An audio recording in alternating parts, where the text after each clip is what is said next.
네, 우리 함께 옆에 있는 지체들과 인사하겠습니다. 함께함이 기쁨입니다. 함께함이 기쁨입니다. 오늘도 우리가 에베소서를 지금 살펴봅니다. 네, 지난주에 한 주 건너뛰었는데 에베소서 시리즈를 지금 설교하고 있는데요. 지난주에 우리가 결단했던, 정확히 말하면 지지난주겠네요. 지지난주에 우리가 결단했던 것들이 무엇인지 혹시 기억이 나시나요? 네, 필기하시는 분들이 꽤 많아서 아마 필기하시는 분들은 보실 수 있을 텐데 제가 한번 다시 리마인드 해드리겠습니다. 우리가 지난 시간에 결단했던 세 가지가 이것이었는데요. 나는 하나님께 속한 자임을 확신하며 주의 백성으로 살아갑시다. 포기하고 싶은 순간마다 부르심의 소망을 떠올리며 말씀에 순종합시다. 하나님의 능력으로 공동체와 함께 손잡고 믿음의 길을 걸어갑시다 라고 우리가 함께 마지막 설교를 정리하면서 결단을 했었습니다. 주님께 속한 자로서 우리가 좀 힘들고 어려운 상황 속에서도 세상에 다른 게 아니라 주님만 붙들고 믿음의 길을 걸어가야 한다라고 말씀을 드렸었는데요. 그래서 오늘은 이 말씀에 이어지는 본문으로서 이 믿음이라는 부분에 우리가 조금 더 고찰을 해보고자 합니다. 특별히 바울이 지금 에베소 성도들에게 믿음에 대한 부분을 오늘 본문을 통해 어떻게 전하고 있는지를 우리가 살펴보면서 우리도 성경이 말하고 있는 이 믿음에 대해서 다시 한번 돌아보는 시간이 되기를 바랍니다. 그래서 우리는 오늘 멈춰져 있는 관념적인 믿음보다는 실제적인 삶을 걷는 역동적인 믿음에 대해서 좀 살펴보려고 해요. 이것이 바로 성경이 말하는 진정한 믿음이기 때문입니다. 그래서 성경은요, 믿음을 결정이 아니라 걸음으로 말하고 있음을 우리는 본문에서 발견을 하게 됩니다. 그 첫 번째 걸음은 우리가 어디에 있었는지를 깨닫는 것으로부터 시작하는데요. 성경은 믿음을 결정이 아니라 걸음으로 지금 이야기하고 있는데, 첫 번째, 우리는 죄의 길을 걷던 사람이었다라는 것을 우리에게 오늘 말하고 있습니다. 우리는 죄의 길을 걷던 사람들이었다라는 것을 바울은 지금 에베소 성도들에게 전하고 있는 것이죠. 오늘 본문의 1절에서 2절까지의 말씀을 우리 다시 한번 읽어보면 이렇습니다. 우리 한번 읽어볼까요? 시작. 그는 허물과 죄로 죽었던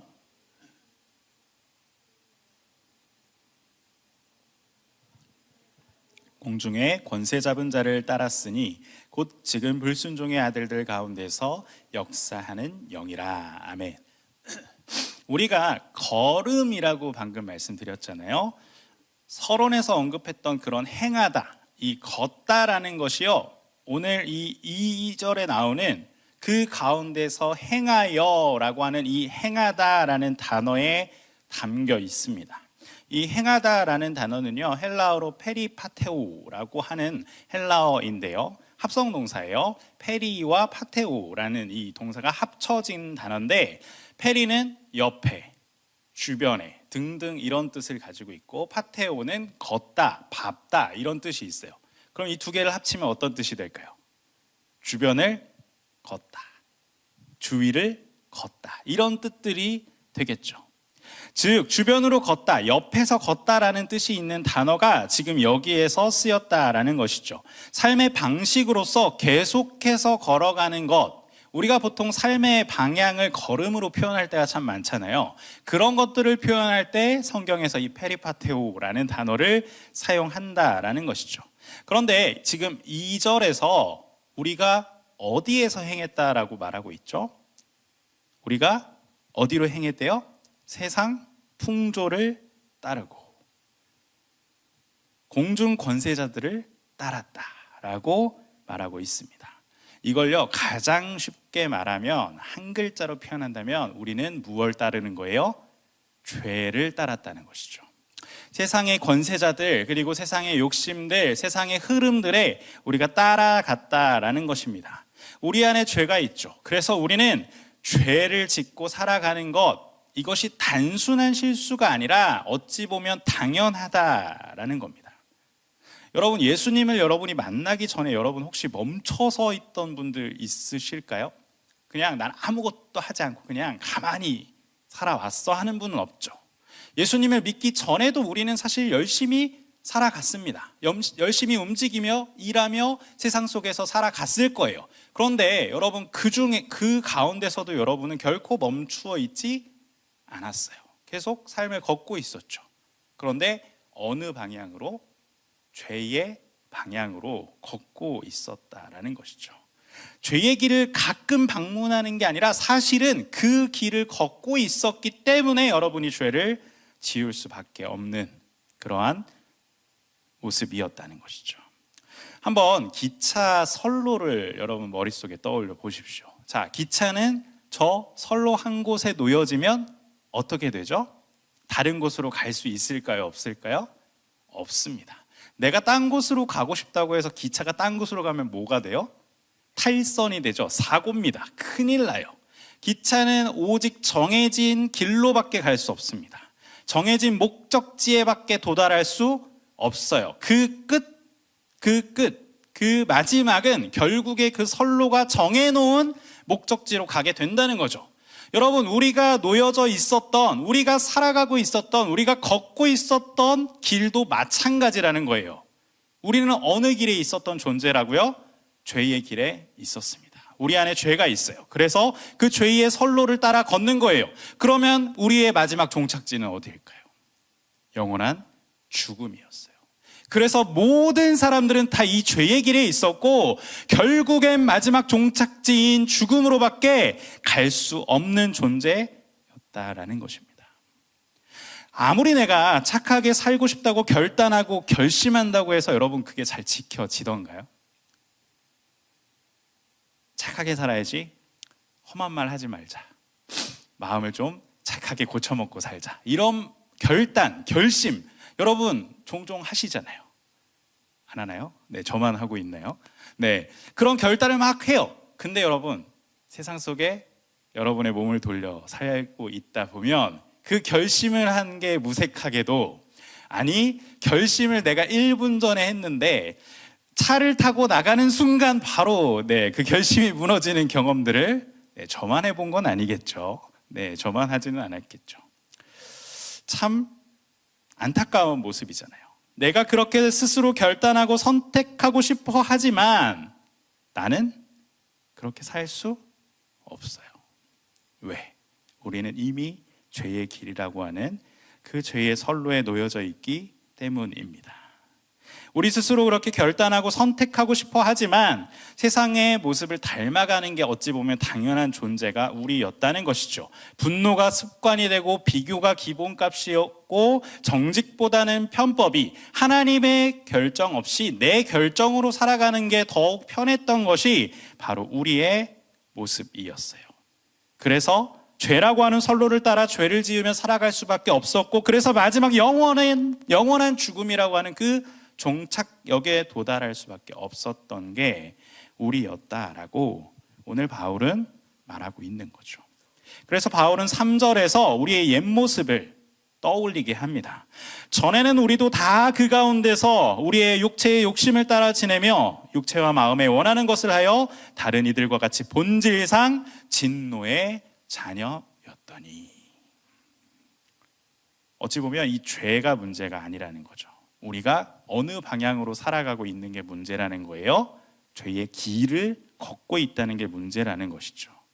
우리 안에 이미 선한 것이 없고 죄가 들어오게 되었기에 우리는 본질상 진노의 자녀, 죄의 노예, 육체의 욕심으로 살아갈 수밖에 없는 존재였다라는 것입니다. 예레미야 17장 9절에도 보시면요, 이렇게 기록되어 있어요. 만물보다 거짓되고 심히 부패한 것은 마음이라. 우리가 그러한 존재였다라는 것이죠. 그래서 우리가 죄를 짓는 것이 너무 자연스럽고 너무 당연했던 것입니다. 우리도 세상을 막 보면서 이야기하죠. 세상은 왜 이렇게 악한 거야? 왜 이렇게 나쁜 사람들이 많지? 그렇게 말하지만 여러분, 세상이란 곳은 그럴 수밖에 없는 거예요. 세상이 죄의 선로 위에 있고 모든 사람이 그 죄라고 하는 선로 위에 있기 때문에, 모든 사람들의 마음이 부패하였기 때문에 어찌 보면 그것이 자연스럽고 그것이 편안한 모습인 것입니다. 우리도 마찬가지였죠. 우리도 죄를 지으면 사고야, 실수였어 라고 말하겠지만 그것이 거짓이었습니다. 사실은 그렇지 않다는 거죠. 그렇게 살 수밖에 없어요. 그것이 우리의 걸음이었다는 겁니다. 우리가 세상의 가치관대로 휩쓸려 살아갔다면 그 자체가 죄의 걸음이기 때문이에요. 여러분, 죽은 물고기는 강을 거스를 수 있을까요? 없죠. 죽어 있기 때문에 어떻게 돼요? 강이 흘러가는 대로 그냥 떠내려고 합니다. 우리도 마찬가지의 존재였다는 거죠. 죄라고 하는 선로에서 마치 죽은 자처럼, 부패한 자처럼 그렇게 세상의 흐름에 떠밀려 살아갔던 모습이 바로 우리의 모습이었어요. 그래서 우리가 인생의 주인인 것처럼 착각하지만 우리는 그 방향으로, 세상이 정해놓은 그 죄의 길로 다람쥐가 쳇바퀴 돌듯이 계속해서 그 죄의 길을 걷고 있었다는 것이었죠. 그래서 오늘 성경은 이렇게 말하는 거예요. 죄는 사건이 아니라 우리가 살아간 방향이었다. 우리가 살아가는 그 방향이었다라고 성경은 우리에게 말하고 있어요.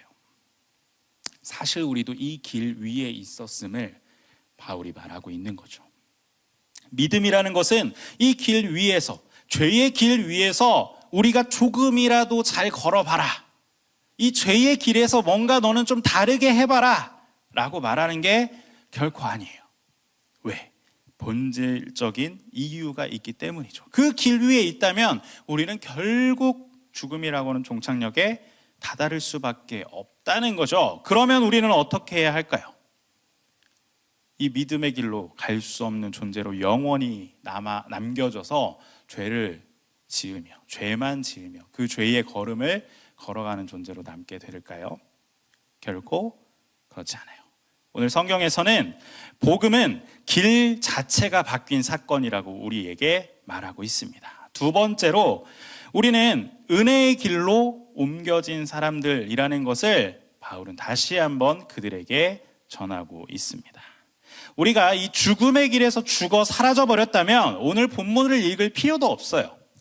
바울은 오늘 우리가 붙잡고 나아가는 그 주님이 우리에게 어떤 은혜를 베푸셨는지를 그들에게, 그리고 오늘 우리에게 분명히 말하고 있다는 것이죠. 에베소서 2장 4절에서 5절까지의 말씀 우리 다시 한번 읽어볼까요? 시작. 긍휼이 풍성하신 하나님이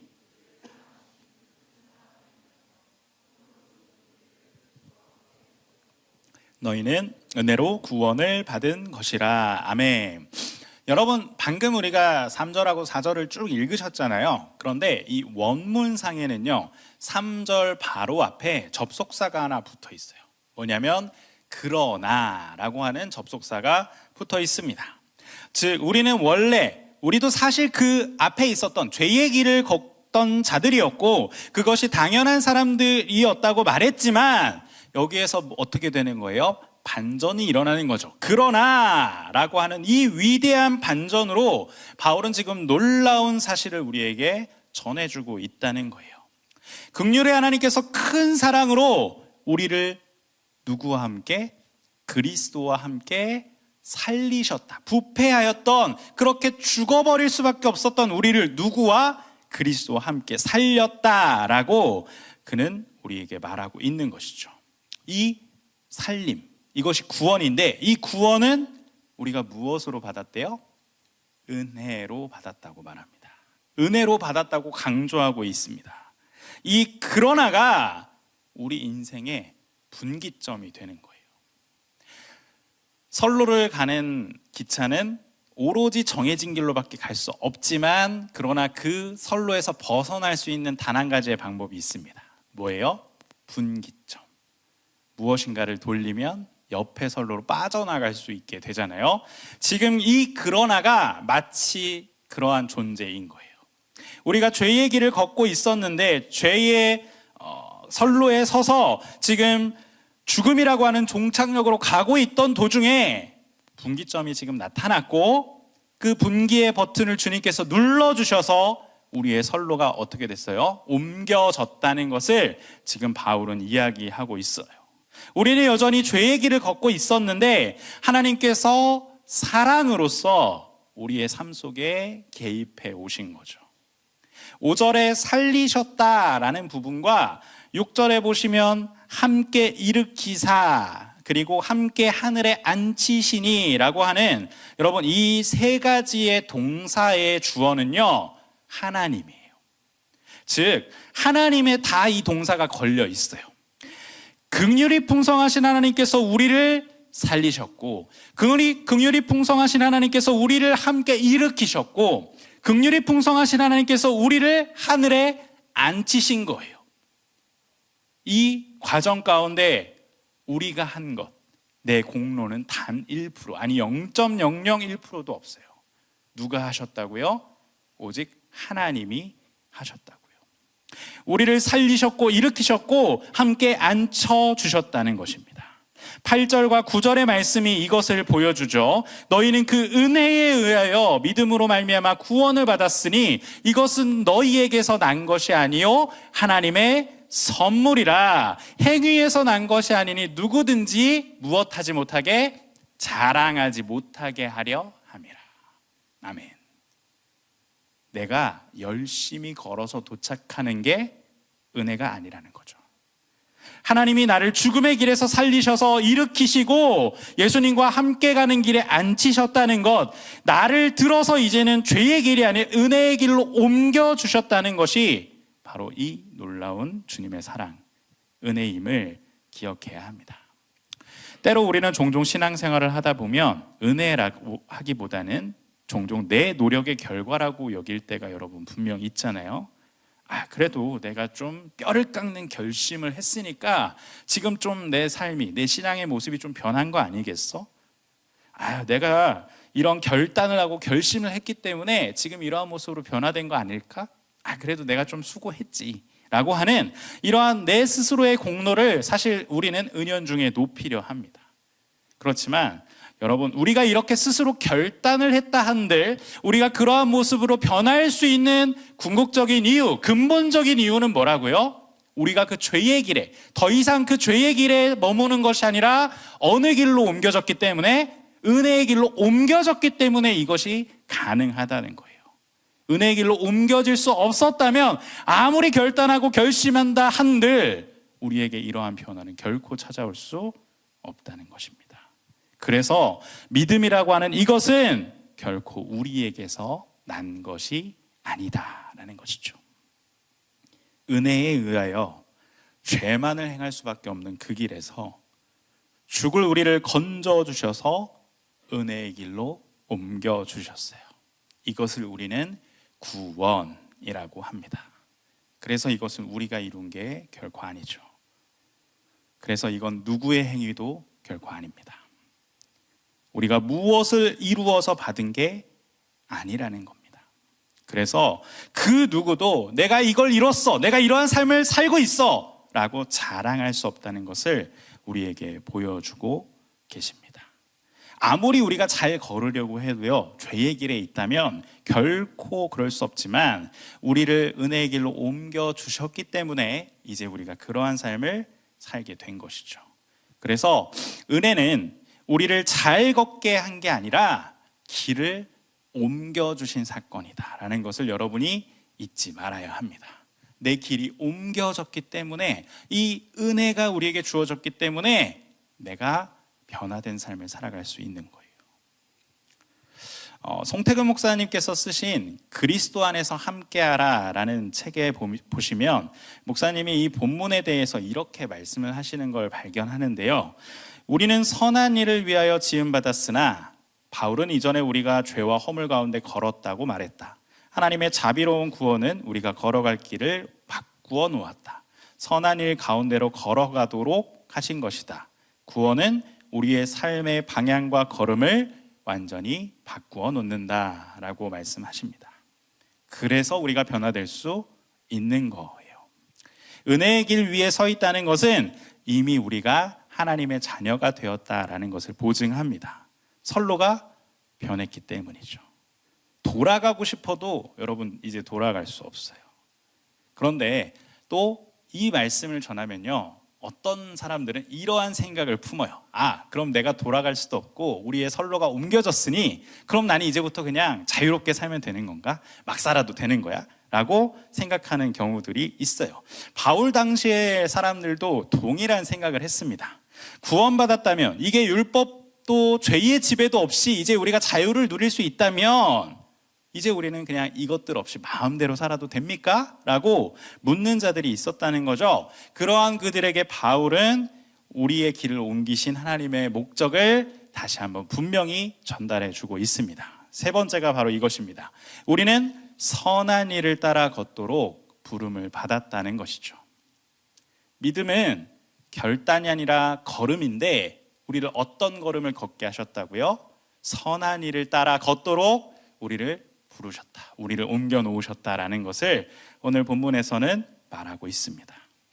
오늘 본문 마지막 10절에 보시면요, 바울은 믿음이라는 것을 행함, 아까 말한 것처럼 걷다라는 것을 반복함으로써 다시 한번 그들에게 단순히 믿음이 결단이 아니라, 결심이 아니라 행함이다라는 것을 드러내고 있습니다. 우리 마지막으로 에베소 2장 10절 같이 한번 읽어볼까요? 시작. 우리는 그가 만드신 바라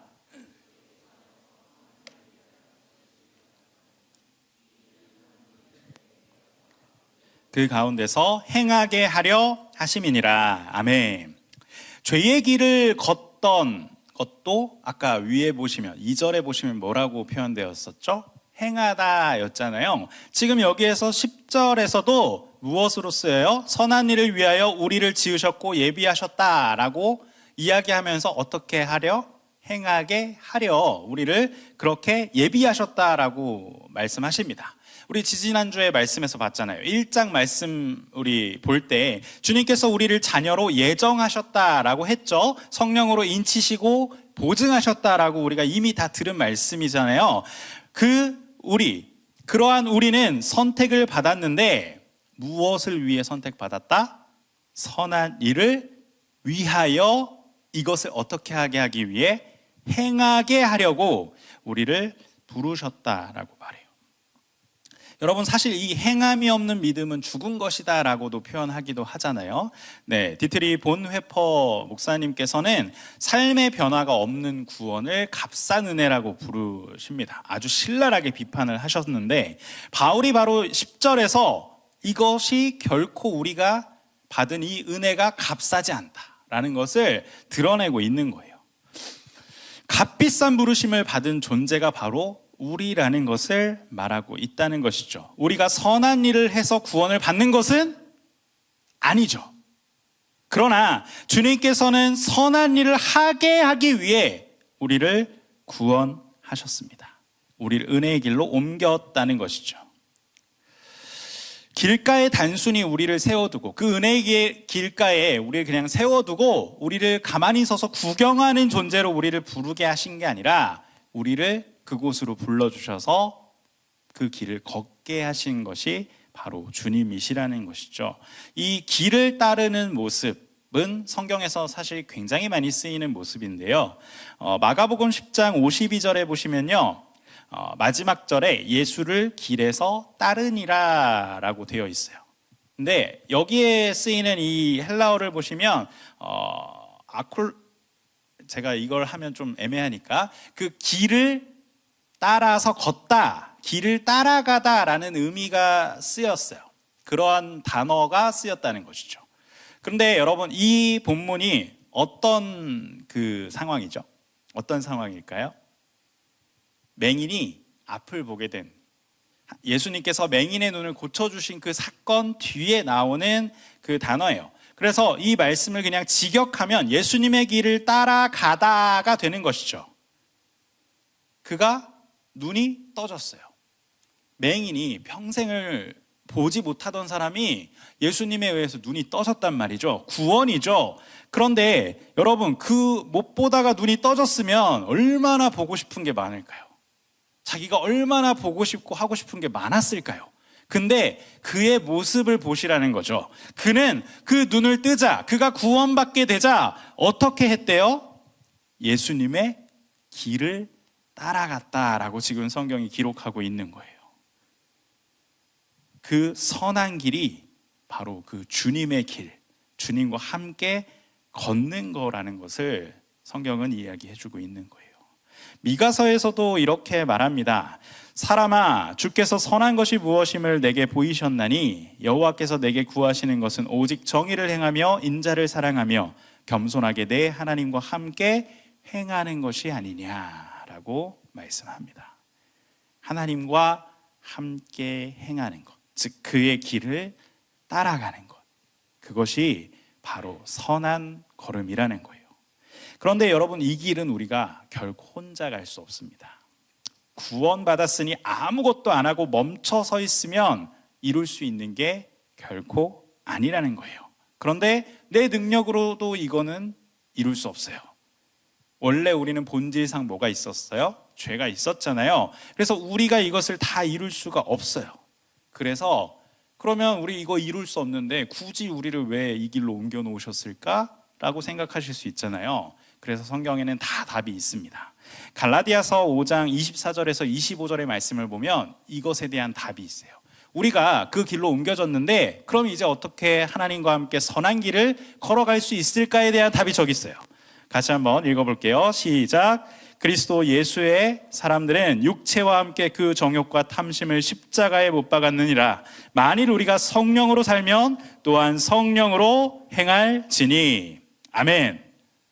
이제 세상의 것들, 내 옛사람들, 그 죄의 길에 걷던 그 모든 것들은 무엇으로? 십자가에 못 박고 다 십자가에서 제하여 버리고 이제 누구와 함께?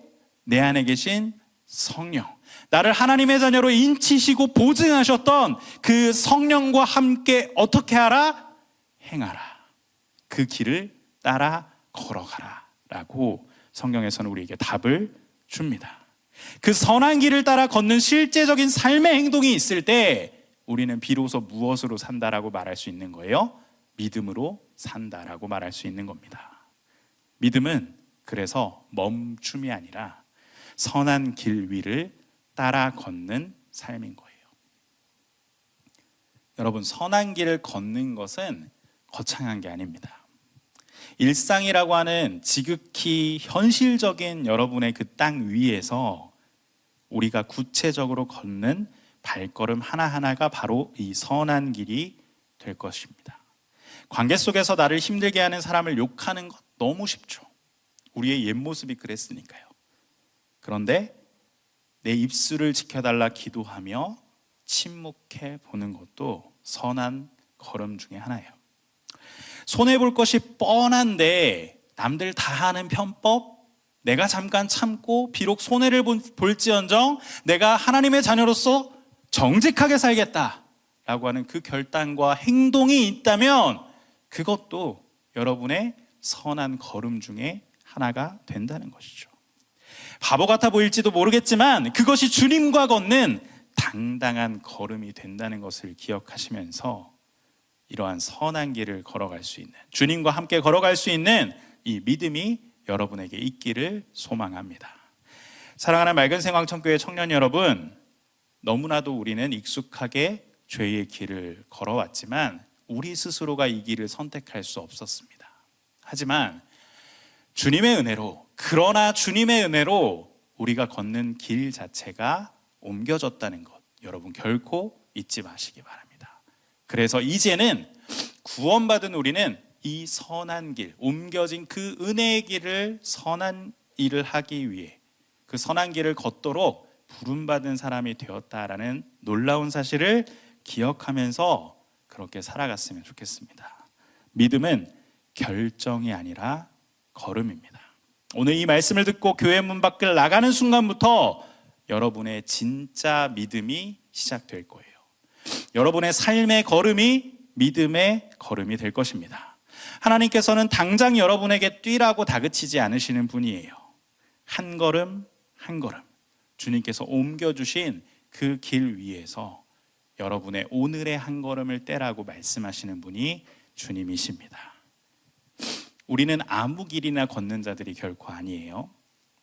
우리는 그 죄의 길에서 건짐받아 은혜의 길로 옮겨졌으며 이제는 선한 길로 걷도록 부름받은 자들임을 잊지 마시기 바랍니다.